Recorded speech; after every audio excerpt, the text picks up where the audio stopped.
हाँ तो बच्चों, आज मैं तुम लोगों के सामने एक और न्यू चैप्टर स्टार्ट कर रहा हूँ और आज का जो हमारा चैप्टर है वो है कोऑपरेटिव सोसाइटीज़।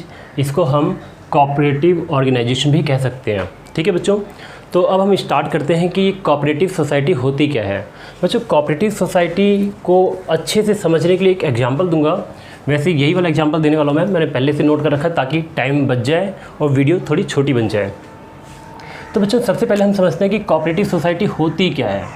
ठीक है, तो बच्चों कोऑपरेटिव सोसाइटी को अच्छे से समझने के लिए पहले एक बात समझते हैं कि क्यों बनाई जाती है कोऑपरेटिव सोसाइटी।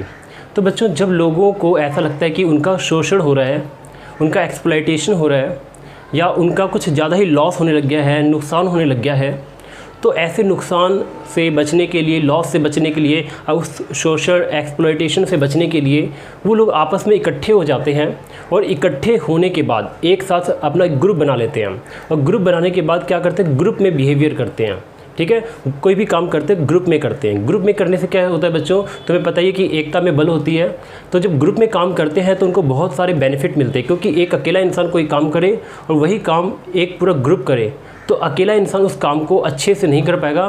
ठीक है, लेकिन पूरा का पूरा ग्रुप मिलके काम को करेगा तो काम बहुत ही अच्छे से होगा और एक दूसरे को सपोर्ट भी मिलता है बच्चों। तो यहाँ पे जो कोऑपरेटिव सोसाइटी है वो इसी बात पर डिपेंड है। ठीक है, वो इसी बात पर डिपेंड है कि एकता में बल है। तो बच्चों, पहले समझते हैं कि कोऑपरेटिव सोसाइटी होती क्या है। वैसे तो बच्चों, कोऑपरेटिव सोसाइटी के मैंने यहाँ कुछ एग्जांपल्स लिखे हुए हैं, कई सारे हैं। ठीक है, कोऑपरेटिव सोसाइटी मैंने यहाँ पे कई सारे एग्जांपल्स लिखे हुए हैं। जैसे एक है कंज्यूमर कोऑपरेटिव सोसाइटी। ठीक है, ये कंज्यूमर कोऑपरेटिव सोसाइटी हो गया। नाम से पता चलता है कि इस कोऑपरेटिव सोसाइटी के जो मेंबर्स होंगे वो कंज्यूमर होंगे। दूसरा है मार्केटिंग कोऑपरेटिव सोसाइटी।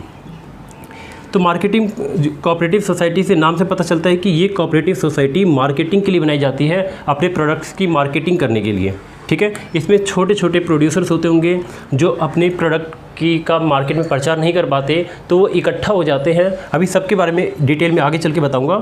इसी तरीके से क्रेडिट कोऑपरेटिव सोसाइटी, इसमें कुछ गरीब लोग होते हैं जो, या फिर छोटे छोटे व्यापारी, छोटे छोटे इंसान होते हैं जिनके पास इतना अच्छा पैसा नहीं होता कि वो बैंकों, या फिर उनके पास सिक्योरिटी नहीं होती है, कुछ गिरवी रखने के लिए नहीं होता है, जिससे उनको बैंकों से लोन नहीं मिल पाता। इसलिए वो क्या करते हैं, आपस में मिलकर एक क्रेडिट कोऑपरेटिव सोसाइटी बना लेते हैं। इसी तरीके से बच्चों फार्मिंग कोऑपरेटिव सोसाइटी, ये किसानों के लिए होता है। ठीक है, गरीब किसान, छोटे मोटे किसान जो होते हैं, छोटे छोटे किसान वापस में मिलके फार्मिंग कोऑपरेटिव सोसाइटी बना लेते हैं। हाउसिंग कोऑपरेटिव सोसाइटी, ये हाउस प्रोवाइड करने के लिए होता है। और नेक्स्ट है प्रोड्यूसर कोऑपरेटिव सोसाइटी, ये सोसाइटी प्रोड्यूसर्स के लिए बनाए जाते हैं। ठीक है बच्चों, तो मैं अभी आगे चल के सबके बारे में बताऊँगा एक एक करके। आज की क्लास में सबको एक्सप्लेन नहीं किया जा सकता, तो बस एग्जांपल सुन लो। अभी इसका मतलब तुम्हें समझ में नहीं आया कोई बात नहीं, क्योंकि आने वाली क्लास में इन सब को एक एक करके एक्सप्लेन करने वाला हूँ मैं। ठीक है, आज हम समझते हैं कि आज मैं तुम्हें एक एग्जांपल दे देता हूँ जिससे तुम्हें कोऑपरेटिव सोसाइटी का मतलब समझ में आ जाएगा। ठीक है, तो एग्जाम्पल तो मैं कोई सा भी दे सकता था, लेकिन मैं कंज्यूमर कोऑपरेटिव सोसाइटी का एग्जाम्पल देता हूँ जिससे तुम्हें कुछ ज़्यादा अच्छा समझ में आ जाए। देखो बच्चों, कंज्यूमर कोऑपरेटिव सोसाइटी की शुरुआत कैसे हुई होगी।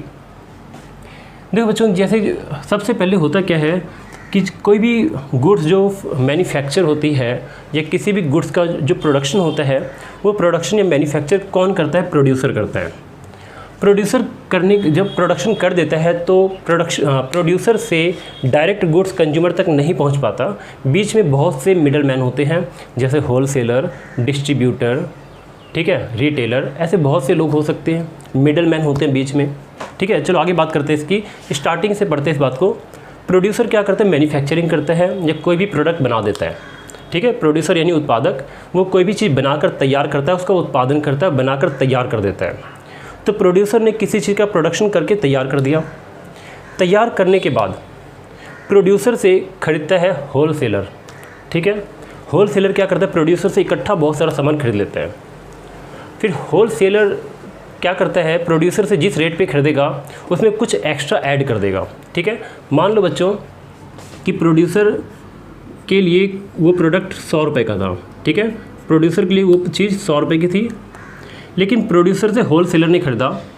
ठीक है, और होलसेलर ने क्या किया, उस 100 रुपये में अपना कुछ प्रॉफिट ऐड कर दिया, मान लो 20 रुपये, और उसको बना दिया 120 का। ठीक है, और फिर होलसेलर ने बेचा, डिस्ट्रीब्यूटर को दे दिया। ठीक है, डिस्ट्रीब्यूटर ने क्या किया, उसको ले लिया और उसमें उसने अपना प्रॉफिट ऐड कर लिया, मान लो 30 रुपये, ये हो गया 150 रुपये का। अब डिस्ट्रीब्यूटर क्या करेगा, डिस्ट्रीब्यूटर बेचेगा रिटेलर को, 150 का बेचा, 150 में रिटेलर ने अपना 20 रुपये प्रॉफिट ऐड कर दिया, और रिटेलर ने जब 20 रुपये प्रॉफिट ऐड कर दिया तो 150 रुपये का रिटेलर ने ख़रीदा और रिटेलर ने उसमें अपना 20 रुपये प्रॉफिट ऐड कर दिया, तो रिटेलर ने कितने का बेचा, 170 रुपये में। बच्चों यहाँ पर अगर देखा जाए तो तुम्हें काफ़ी कुछ समझ में आ गया होगा। प्रोड्यूसर ने मैन्युफैक्चरिंग की 100 रुपये की कॉस्ट उसकी आई, मान लो प्रॉफिट लेके प्रोड्यूसर का सब कुछ ये 100 रुपये का पड़ता है। ठीक है, फिर उसके बाद प्रोड्यूसर से होल सेलर खरीदेगा, होल सेलर ने उसमें 20 रुपये का अपना प्रॉफिट ऐड कर दिया, और 20 रुपये प्रॉफिट ऐड करने के बाद होल सेलर ने डिस्ट्रीब्यूटर को बेचा 120 में, डिस्ट्रीब्यूटर ने उसमें 120 में 30 रुपये का अपना प्रॉफिट ऐड कर दिया और 150 में बेच दिया रिटेलर को। रिटेलर ने क्या किया, उसमें अपना 20 रुपये प्रॉफिट ऐड किया, हो गए 170, और ये 170 रुपये में ये कस्टमर को ख़रीदना पड़ेगा, यानी कि ये ख़रीदना पड़ेगा 170 रुपये में किसको, कस्टमर को, ठीक है, यानी कंज्यूमर को ख़रीदना पड़ेगा।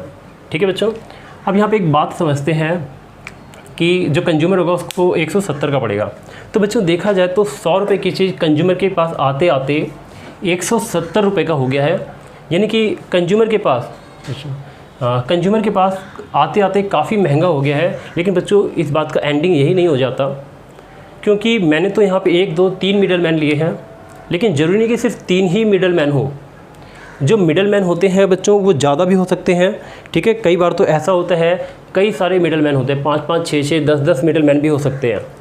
ठीक है बच्चों, जब ज़्यादा मिडल मैन हो जाएंगे तो जितने ज़्यादा मिडल मैन होंगे हर एक मिडल मैन अपना प्रॉफिट बीच में जोड़ेगा, और जब हर एक मिडल मैन अपना प्रॉफिट बीच में जोड़ने लग जाएगा तो प्रोडक्ट प्रोड्यूसर से कंज्यूमर तक पहुँचते पहुँचते उतना ही महंगा होता चला जाएगा। तो बच्चों यहाँ पर कंज्यूमर को महंगा पड़ता है। यहाँ से शुरुआत हुई है कोऑपरेटिव सोसाइटी की।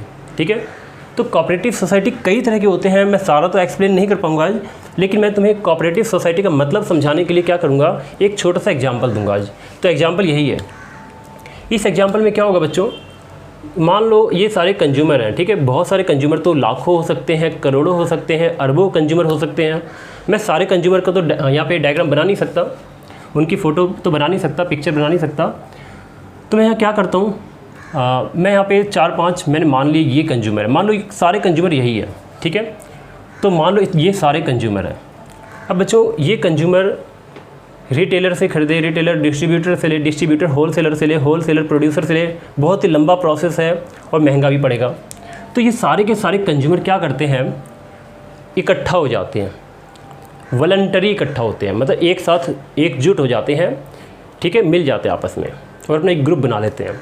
तो बच्चों जब ये सारे के सारे कंज्यूमर एक साथ इकट्ठा हो जाते हैं और ये इकट्ठा अपनी इच्छा से होते हैं, ठीक है, इनके साथ किसी भी तरह की कोई ज़बरदस्ती नहीं होती है, यानी कि वॉलंटरी इकट्ठा होते हैं, ठीक है, अपनी इच्छा से एक ग्रुप बना लेते हैं। मान लो ये सबके सब आपस में इकट्ठा हो गए, इकट्ठा होने के बाद ये लोग थोड़े थोड़े पैसे कंट्रीब्यूट करते हैं, कुछ कैपिटल कंट्रीब्यूट करते हैं। मान लो जितने भी मेंबर हैं सब थोड़ा थोड़ा पैसा मिलाएंगे, हर एक मेंबर थोड़ा पैसा मिलाएगा, थोड़ा पैसा मिलाएगा, थोड़ा पैसा मिलाएगा, थोड़ा पैसा मिलाएगा, और बच्चों बहुत सारे मेंबर हो सकते हैं, ठीक है। जब थोड़ा थोड़ा पैसा मिलाते जब बहुत सारे मेंबर इकट्ठे होंगे, मान लो कि 100 मेंबर है, 150 मेंबर है, 200 मेंबर हैं, ठीक है, और सब थोड़ा थोड़ा पैसा मिलाते तो एक बहुत बड़ा फंड इकट्ठा हो जाएगा इनके पास। फंड इकट्ठा होने के बाद बच्चों ये क्या कर लेंगे, अपना एक कंज्यूमर कोऑपरेटिव सोसाइटी बना लेंगे, ठीक है, कंज्यूमर कोऑपरेटिव सोसाइटी, ठीक है, और कंज्यूमर कोऑपरेटिव सोसाइटी बनाने के बाद उसका रजिस्ट्रेशन करवा लेंगे। तो बच्चों एक बात और बताता हूँ मैं तुम लोगों को, जो कोऑपरेटिव सोसाइटी के लिए एक एक्ट होता है हमारी कंट्री के अंदर, उस एक्ट का नाम है कोऑपरेटिव सोसाइटी एक्ट 1912, ठीक है, कोऑपरेटिव सोसाइटी एक्ट 1912, ठीक है बच्चों, इस बात को ध्यान रखना। हमारी कंट्री में एक एक्ट है, उसका नाम है कोऑपरेटिव सोसाइटी एक्ट 1912, ठीक है बच्चों। तो हमारी कंट्री में जितने भी सोसाइटी बनेंगे वो सारे के सारे सोसाइटी रजिस्टर्ड होंगे, उसका रजिस्ट्रेशन कराना पड़ेगा। कहाँ पर, कोऑपरेटिव सोसाइटी एक्ट 1912 में उसका रजिस्ट्रेशन कराना पड़ेगा, ठीक है। लिख दूँगा, यहाँ पर लिख देता हूँ, कोऑपरेटिव सोसाइटीज एक्ट 1912, बच्चों ये एक्ट है, ठीक है। तो ये एक्ट हो गया, ये एक्ट 1912 का था। तो बच्चों लेकिन हम पूरे इंडिया में, अगर हम पूरे इंडिया की बात करते हैं तो कुछ स्टेट ऐसे हैं जिनका खुद का अपना सोसाइटी एक्ट है। तो यहाँ पर लिखा कुछ स्टेट कोऑपरेटिव सोसाइटी एक्ट भी होते हैं जो कुछ स्टेट में ही चलते हैं, ठीक है। उस स्टेट में कोऑपरेटिव सोसाइटी एक्ट 1912 लागू नहीं होता, जैसे ये बंगाल है, बिहार है, उड़ीसा है, महाराष्ट्र है और चेन्नई है, ठीक है बच्चों। नाम सुन लो, बंगाल, बिहार, उड़ीसा, महाराष्ट्र और चेन्नई, यहाँ पे इनके खुद के अपने सोसाइटी एक्ट होते हैं, ठीक है। और बाकी पूरे इंडिया में कोऑपरेटिव सोसाइटी एक्ट 1912 चलता है। तो अब मान लो ये सारे कंज्यूमर हैं, आपस में इकट्ठा हो जाते हैं, और जो आपस में इकट्ठा हो जाएंगे तो इकट्ठा होने के बाद ये क्या करेंगे, रजिस्ट्रेशन कराएंगे अपने सोसाइटी का, ठीक है। कोऑपरेटिव सोसाइटी एक्ट 1912 के अंदर रजिस्ट्रेशन करा लेंगे। रजिस्ट्रेशन कराने के बाद बच्चों इनकी सोसाइटी बन जाएगी, और फिर वो क्या करेंगे, अपने में से, मान लो ये तो मैंने 5 बनाए हैं, मान लो 100-150 की संख्या है, तो ये अपने में से ही इनकी एक मीटिंग होगी साल में, जिसे बोलते हैं जनरल मीटिंग बोलते हैं। जनरल मीटिंग में से क्या होगा कि कुछ मेंबर्स को चुनेंगे ये, ठीक है। मेंबर को चुन के एक मैनेजिंग कमेटी बनाएंगे, ठीक है। और मैनेजिंग कमेटी बनाएंगे, और जिन मेंबर्स को चुन के मैनेजिंग कमेटी बनाएंगे, इनकी मैनेजिंग कमेटी बनेगी, वो मैनेजिंग कमेटी सारे डिसीजंस लेगी, और कोई भी काम धाम करना है, कौन सा डिसीजन लेना है, ठीक है, तो सारे कंट्रोल कैसे करना है, सब मैनेजिंग कमेटी करेगी। उस मैनेजिंग कमेटी में प्रोफेशनल को भी हायर किया जा सकता है, जैसे कोई मार्केट से अच्छा MBA हो या अच्छा प्रोफेशनल, कोई भी प्रोफेशनल जिसको मैनेजमेंट की अच्छी नॉलेज हो, उसको भी हायर किया जा सकता है, ठीक है बच्चों।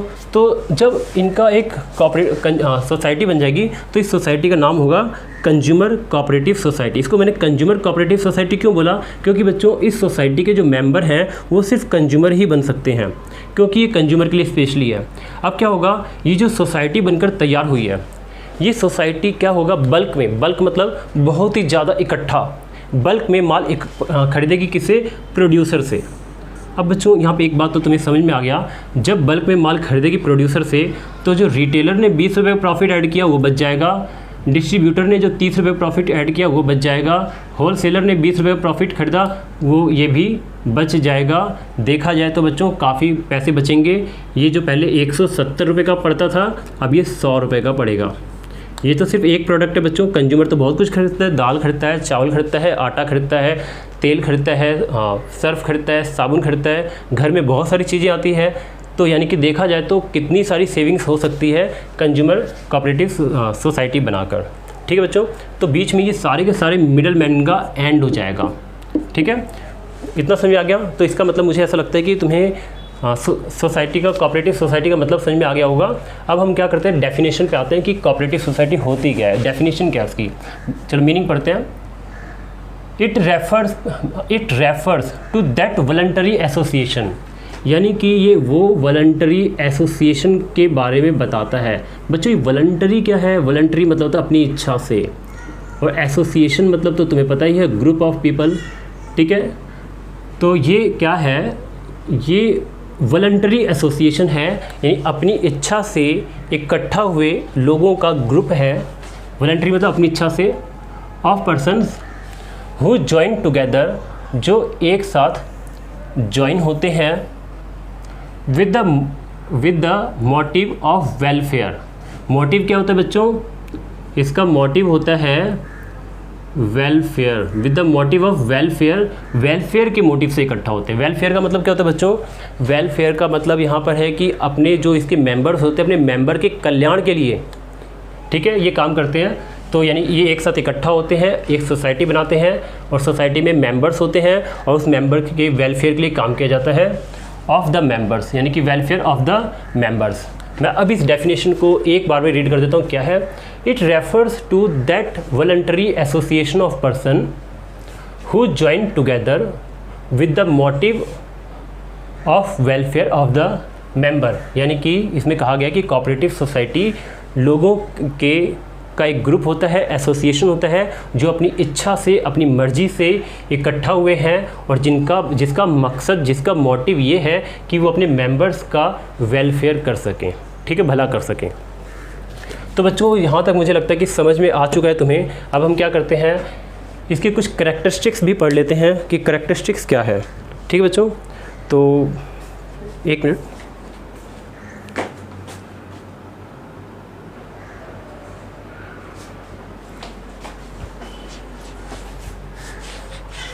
हाँ तो बच्चों अब आगे स्टार्ट करते हैं।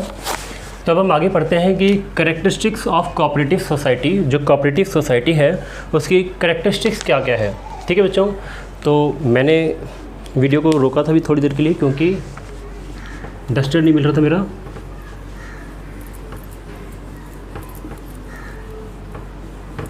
मिटा देता इनको। चलो बच्चों मिट गया ये, अब आगे बढ़ते हैं।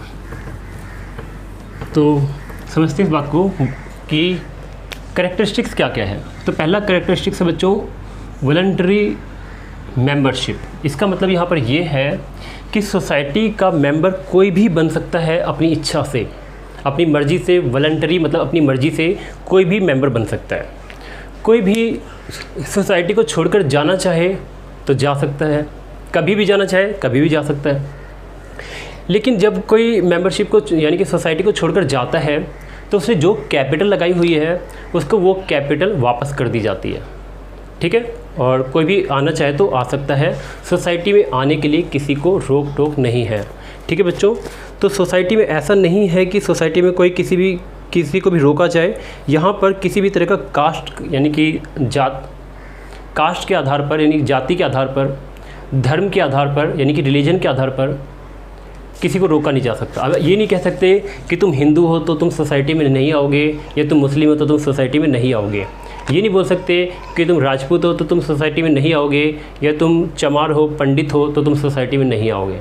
ऐसा कुछ भी नहीं बच्चों, सोसाइटी का मेंबर कोई भी बन सकता है, किसी भी तरह का रोक टोक नहीं होता। हाँ, लेकिन सोसाइटी की एक ख़ास बात है कि ये पर्टिकुलर पर्सन के लिए बनाया जाता है। वहाँ पर कहीं ना कहीं रोक टोक, एक मामूली सी रोक टोक होती है। वो रोक टोक क्या है सुन लो। अगर सोसाइटी कंज्यूमर के लिए बनी हुई है तो इसका मतलब कि इस सोसाइटी में सिर्फ कंज्यूमर ही एंटर कर सकते हैं, बाकी कोई और एंटर नहीं कर सकता।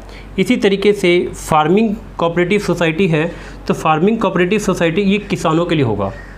इसी तरीके से प्रोड्यूसर कोऑपरेटिव सोसाइटी तो ये सिर्फ प्रोड्यूसर के लिए होगा, यानी कि प्रोड्यूसर के अलावा इस सोसाइटी में कोई और नहीं जा सकता, जो प्रोड्यूसर होगा वही जा सकता है।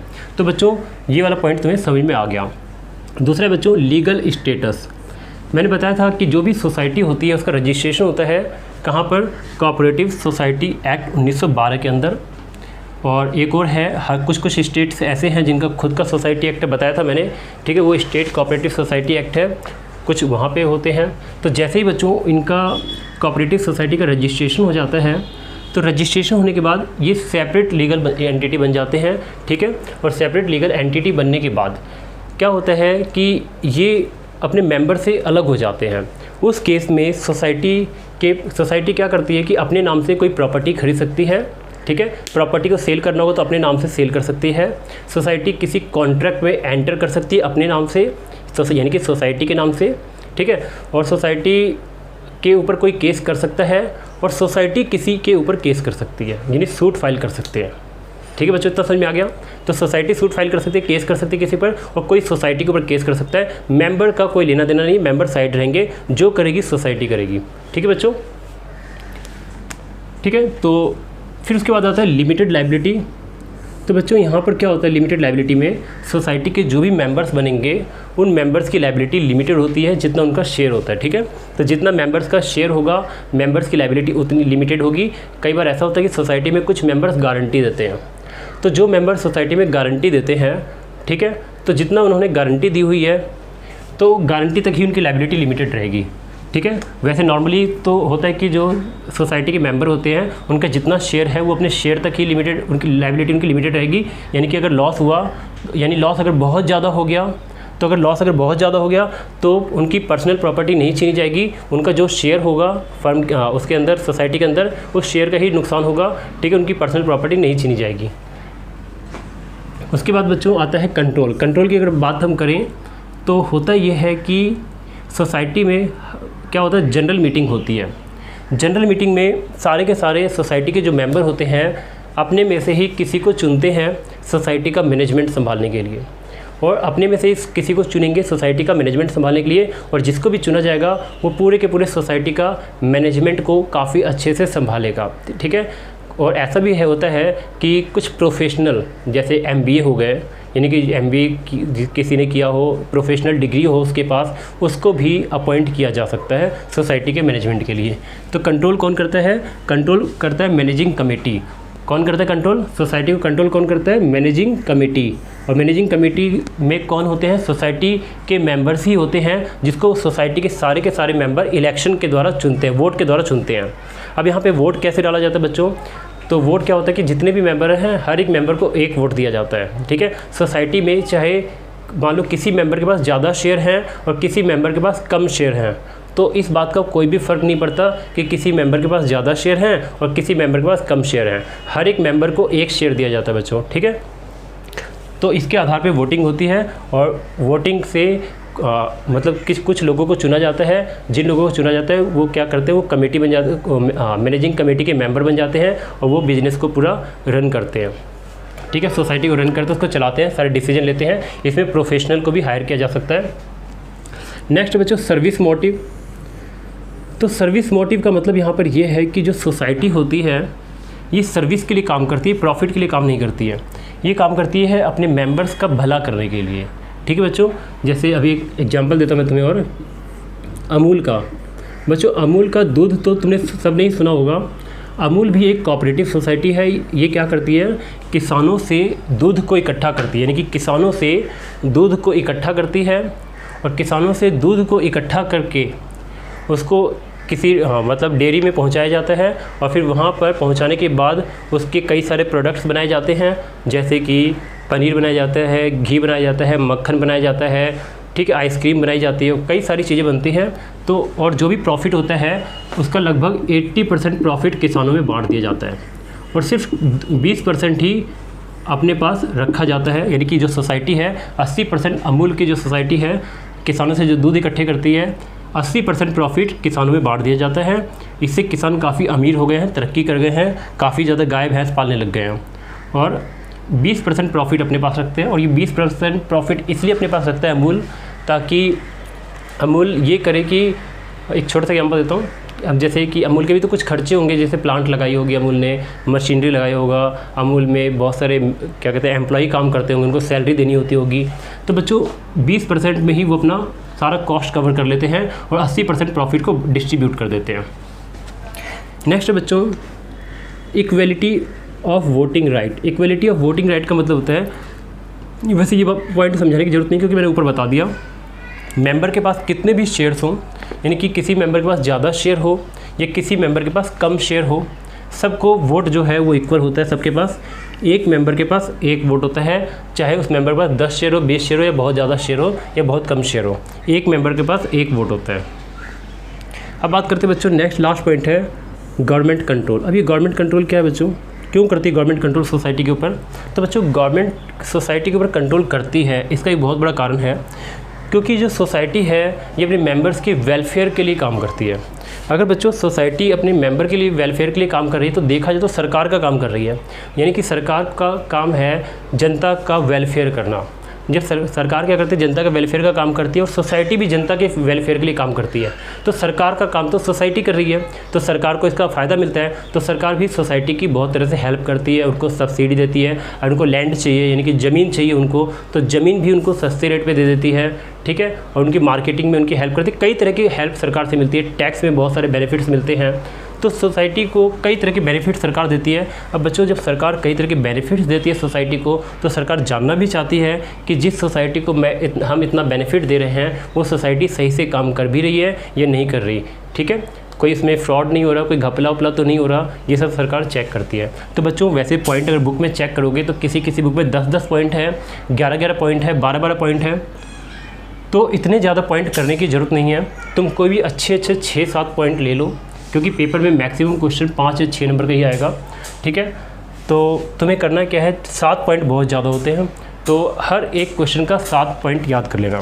तो बच्चों आज के लिए सिर्फ इतना ही, बाकी हम नेक्स्ट में करते हैं।